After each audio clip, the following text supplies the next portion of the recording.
শারদীয়ার সবথেকে বড় আকর্ষণ হলো খাওয়া দাওয়া। আর সেই আনন্দে থাকুক বাঙালির চিরচেনা জুটি গরম গরম ফুলকো লুচি আর তার সাথে মশলাদার ফুলকপির তরকারি। তা মহাষষ্ঠীর সকালই হোক অথবা মহা অষ্টমীর দুপুর, দুর্গাপুজোর আনন্দে ভরে উঠুক সকলের রান্নাঘর। চলুন তাহলে শুরু করা যাক আজকের পুজো স্পেশাল রেসিপি ফুলকপির তরকারি।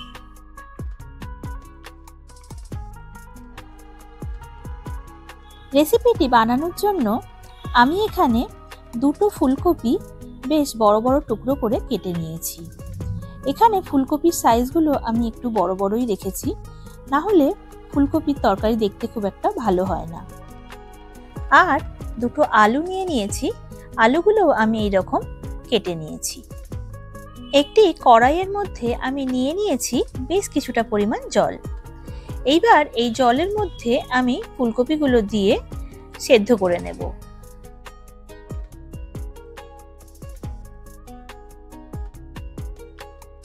সেদ্ধ করার জন্য আমি একটু হলুদ আর একটু নুন দিয়ে দেব এবং এটিকে ঢাকা চাপা দিয়ে প্রায় 5 মিনিট মতো সেদ্ধ করে নেব।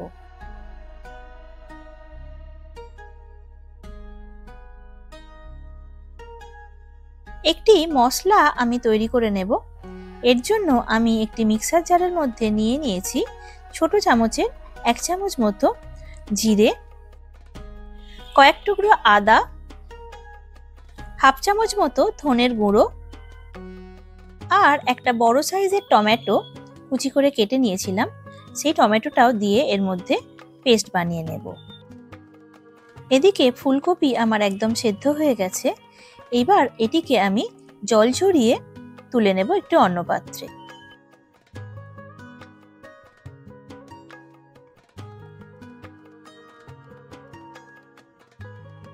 একটি কড়াইতে নিয়ে নিয়েছি 2 টেবিল স্পুন মতো সরষের তেল। এইবার ফোড়নের জন্য আমি এর মধ্যে দিয়ে দেব 1 চামচ পরিমাণ হিং,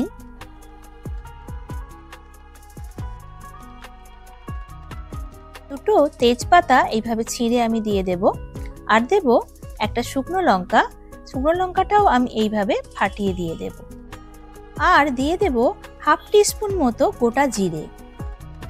একটু নাড়াচাড়া করে নিয়ে আমি এর মধ্যে দিয়ে দেব সেদ্ধ করে রাখা ফুলকপিগুলো। ফুলকপিগুলো আমি এর মধ্যে দিয়ে খুব ভালো করে লাল লাল করে ভেজে নেব।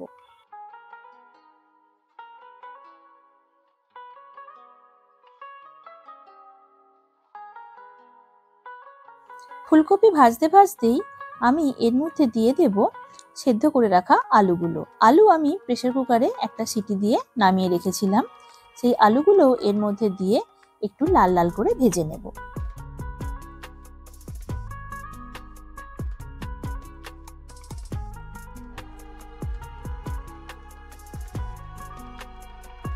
ফুলকপি ও আলু ভেজে নেওয়ার সাথে সাথেই আগের থেকে যে মশলা আমি তৈরি করে রেখেছিলাম সেটা এবার এর মধ্যে আমি দিয়ে দেব। দিয়ে খুব ভালো করে কষিয়ে নিতে হবে।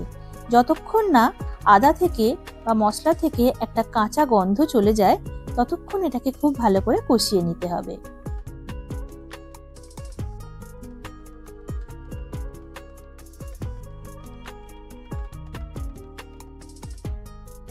মশলা আমার এখানে প্রায় কষা হয়েই গেছে।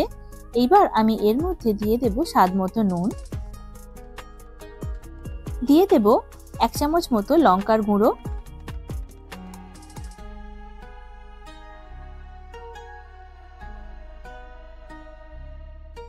অল্প একটু হলুদের গুঁড়ো। হলুদ যেহেতু আগে থেকেই দেওয়া ছিল তাই এখানে আমি অল্পই ব্যবহার করলাম। এগুলো মশলার সাথে খুব ভালো করে কষিয়ে নিতে হবে।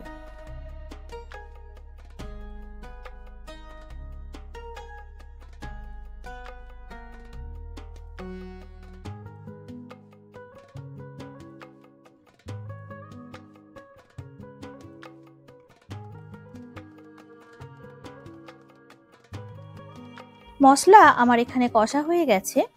এইবার আমি এর মধ্যে 2 কাপ পরিমাণ জল দিয়ে দিলাম।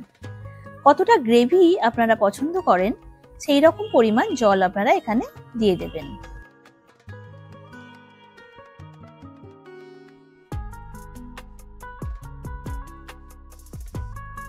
এইবার ঢাকা চাপা দিয়ে 5 মিনিট মতো রান্না করে নিলেই আমার ফুলকপির তরকারি একদম তৈরি হয়ে যাবে। 5 মিনিট পর ঢাকা খুললাম। আমার ফুলকপির তরকারি একদম তৈরি হয়ে গেছে। এইবার এর মধ্যে আমি দিয়ে দেব 1 চামচ মতো ঘি। ঘিয়ের গন্ধ যে কোনো নিরামিষ তরকারিতে একটা আলাদা মাত্রা এনে দেয়।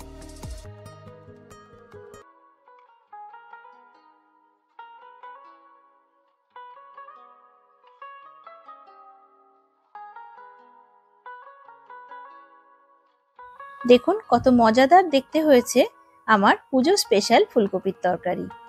আর এই ফুলকপির তরকারি সার্ভ করার জন্য আমি ভেজে নিলাম গরম গরম লুচি দিয়ে আমি এই ফুলকপির তরকারি সার্ভ করব। ব্রেকফাস্ট, লাঞ্চ অথবা ডিনার যে কোনো সময়েই গরম গরম লুচি আর ফুলকপির তরকারি বাঙালির কাছে একটা ইমোশনের জায়গা।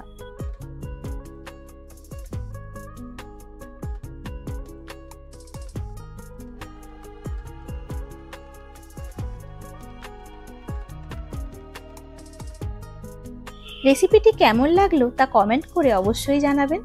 ভালো লাগলে একটি লাইক ও শেয়ার করে দেবেন। আর আমার চ্যানেলে নতুন বন্ধু হয়ে থাকলে সাবস্ক্রাইব করে পাশে থাকার অনুরোধ রইল আপনাদের কাছে। ভালো থাকবেন। দেখা হবে অন্য নতুন একটি রান্নার রেসিপি নিয়ে। ধন্যবাদ।